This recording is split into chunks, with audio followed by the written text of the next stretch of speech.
परीक्षाओं की सूचिता पर सवाल खड़े होने लगे हैं। जिस तरीके से नीट का पेपर वायरल होता है, उसके बाद पेपर को रद्द किया जाता है, जिसमें लाखों की संख्या में अभ्यर्थियों का भविष्य अधर में लटकता है। वहीं उसके बाद अभी नीट की आंच ठंडी भी नहीं हुई थी, उसके बाद सीबीएसई का अभी कारनामा सामने आ गया है। सीबीएसई के कई कॉपियों में सवाल खड़े किए गए, अभ्यर्थियों ने सवाल खड़े किए तो उसके बाद जवाब आया है। लेकिन अब जिस तरीके से यूनिवर्सिटियों के लिए सीयूटी की परीक्षा कराई जाती है, उसको शुचिता पर भी सवाल खड़े किए जाने लगे हैं, उसकी व्यवस्थाओं पर भी सवाल खड़े हो रहे हैं। तो ये कहा जा सकता है कि देश की सबसे बड़ी परीक्षाओं में एक बार फिर से अभ्यर्थी सवाल खड़े करते हुए नजर आ रहे हैं। इसको लेकर के हम अभ्यर्थियों से बात करेंगे कि आखिर में जब परीक्षाएं रद्द होती हैं, जब पेपर लीक होता है, तो उसके बाद उनके दिल पर क्या गुजरता है। एनटी को जब इतनी बड़ी जिम्मेदारी दी गई, इतनी बड़ी एजेंसी है, उसके बाद अगर पेपर लीक होता है, पेपर को रद्द किया जाता है, तो कितनी लगता है कि मेहनत थोड़ा सा कितना बेकार हो गई।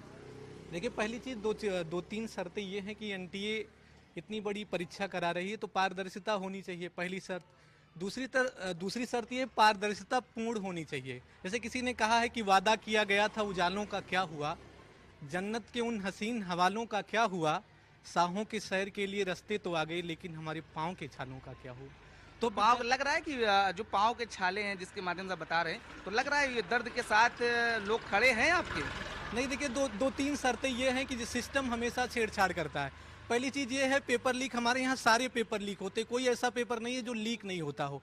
जब हमारे यहाँ पेपर ठेले वाले के पास, गांव वाले बच्चों के पास, किसान के बच्चों के पास आ जाते तब पेपर लीक माना जाता है, चाहे वो सीबीटी मोड हो चाहे वो ऑफलाइन मोड हो। हमारे यहाँ बड़ा सवाल खड़े कर रहे हैं, यानी आप बता रहे हैं कि जब पेपर छोटे लोगों तक पहुंचता है तो माना जाता है लीक हो गया, बड़े लोग लेवल तक कोई उसका हाँ, ये मतलब आप ये समझिए कि जब ऊपर के लोगों को मिल जाता है पेपर तो लीक नहीं माना जाता, क्योंकि वहाँ पारदर्शिता सीधी सीधी दिखती नहीं है। लेकिन जब ये निम्न स्तर तक चीज़ें आ जाती हैं तो ये पता चल जाता है कि पेपर लीक हो गया। बाकी सारी परीक्षाएं लीक होती, चाहे वो सीबीटी मोड की हो या ऑफलाइन मोड की हो। और हमेशा जब भी जांच सीबीएसई का पेपर आया तो उसमें कुछ अभ्यर्थियों ने ऑब्जेक्शन किया, उनकी फिजिक्स की कॉपी जो है वो नंबर दिया गया, जो उनको कॉपी उपलब्ध कराई गई उसमें उनकी हैंड राइटिंग नहीं मैच कर रही, तो उन्होंने जब कंप्लेन किया तो उनकी ओरिजिनल कॉपी आई, उनमें नंबर बढ़ा हुआ मिला, जो उन्होंने आंसर दिया था उस कॉपी से मैच कर रहा। तो क्या लगता है कि परीक्षा में इस तरीके की गड़बड़ी होना कितना सवाल खड़े कर रही है। देखिए, परीक्षा में हमने आपसे कहा कि पारदर्शिता, कोई भी परीक्षा हो, चीज़ें चाहे वो सीबीटी मोड की हो या ऑफलाइन मोड की हो, चीज़ें सब संभव हैं। क्योंकि सीबीटी मोड पर भी होता है, आप जो है आपका आधार ऑथेंटिकेशन होता है, पेपर देने वाले लोग अलग बैठे होते हैं, या ऑफलाइन मोड होता है, वो सारी चीज़ें सब संभव हैं।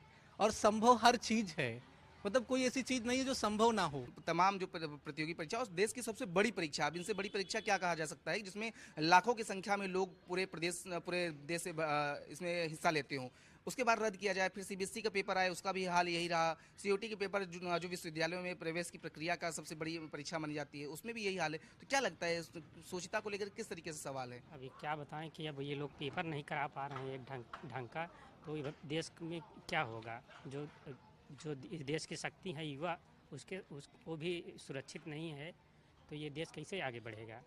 क्या लगता है आपको किस तरीके की गड़बड़ियाँ और क्या सुधार की आवश्यकता है। देखिए, इसमें जो पेपर हो उसमें पारदर्शिता हो, आंसर की और रिवाइज आंसर की, सीसीटीवी कैमरे वगैरह, और इनके और जो इंटरनल भी गड़बड़ी ना हो, जो उसमें लोग हों अच्छे लोग हों, उसमें पारदर्शिता हो जिससे कि गड़बड़ी ना हो। लोग भी हैं, आप लोग भी तैयारी कर रहे हो। जी सर। तो अगर किसी प्रतियोगी परीक्षा की तैयारी कर रहे हो, चाहे वो नीट की हो, सीयूटी हो या कोई भी अगर है, उसमें पेपर लीक होता है, फिर पेपर रद्द होता है। अब तो कहा जा रहा है कि नीट की परीक्षा जो है वो आर्मी के उसमें देने के विचार चल रहा है कि आर्मी कराएगी, तो क्या लगता है उसके बाद भी रुक पाएगी चीज़ें। सर मुझे तो नहीं लगता इस सब चीज़ों से रुक नहीं पाएगी, क्योंकि इसमें जो इन्वॉल्व हैं वही पावरफुल लोग इन्वॉल्व हैं। जब तक उनको नहीं रोका जाएगा तब तक ये सिस्टम रुकने वाला नहीं है। छोटे लोगों तक जब तक पेपर नहीं पहुंचता तब तक ये बात पता नहीं चलती। पेपर लीक हर साल होता है, लेकिन इस बार ये बात लीक हो गई कि पेपर लीक हो चुका है। लगातार पेपर लीक हो रहा है, 25 में भी पेपर लीक हुआ था, 24 में भी पेपर लीक हुआ था, लेकिन इस बार ये बात लीक हो गई कि पेपर मास लेवल पे लीक हो गया। केरला से पेपर सीकर पहुंच चुका है। अच्छा, एक ही पेपर की बात, अगर नीट की तो बात करें, नीट को लेकर के बवाल चल ही रहा था कि अभी तक वो जो रायता फैला था वो समटा नहीं था। उससे पहले फिर अब सीबीएसई ने भी नया कारनामा कर दिया। सीबीएसई के जो क्लेम किए जा रहे हैं, कॉपी परीक्षार्थी जो कॉपी लिख के आ रहा है वो कॉपी दूसरी है, जो उनको मिल रही है वो कॉपी दूसरी है।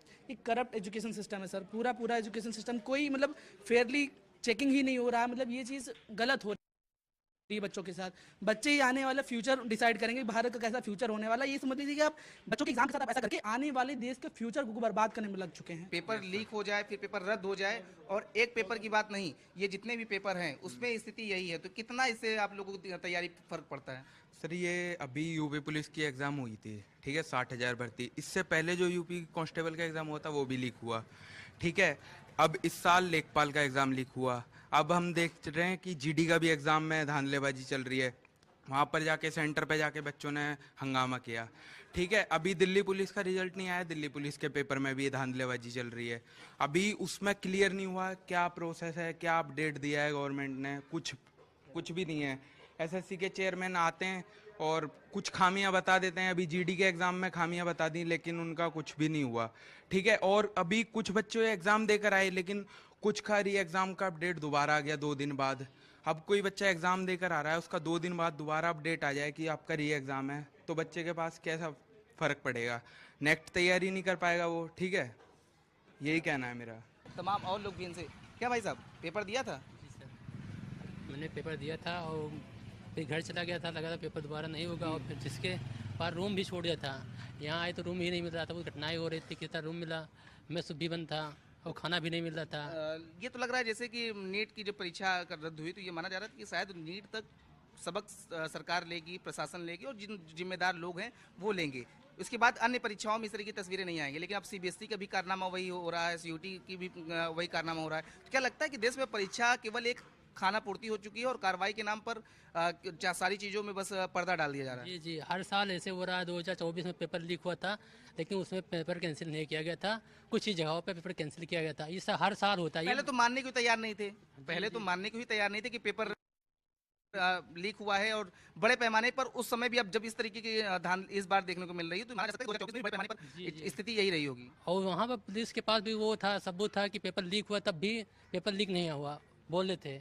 और अब के बार पेपर लीक हुआ, मैसिव लेवल पर हुआ, इसलिए अब की बार कैंसिल कर रहे हैं। तमाम अभ्यर्थी हैं और तमाम जिस तरीके से प्रतियोगी परीक्षाएं हो रही हैं, और देश की सबसे बड़ी बड़ी परीक्षाओं में तस्वीर एक ही जैसी है, पेपर लीक हो रहा है, पेपर को रद्द करना पड़ रहा है, और इस सब के बीच में पिस रहा है वो अभ्यर्थी जो सालों से मेहनत कर रहा है, और जब रिजल्ट की बारी आती है तो उसे एक नोटिफिकेशन आता है कि आपकी परीक्षा रद्द कर दी गई है।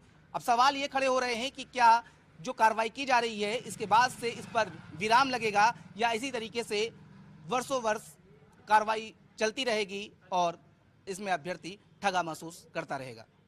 वीडियो जर्नलिस्ट मिराज के साथ अमित श्राफ।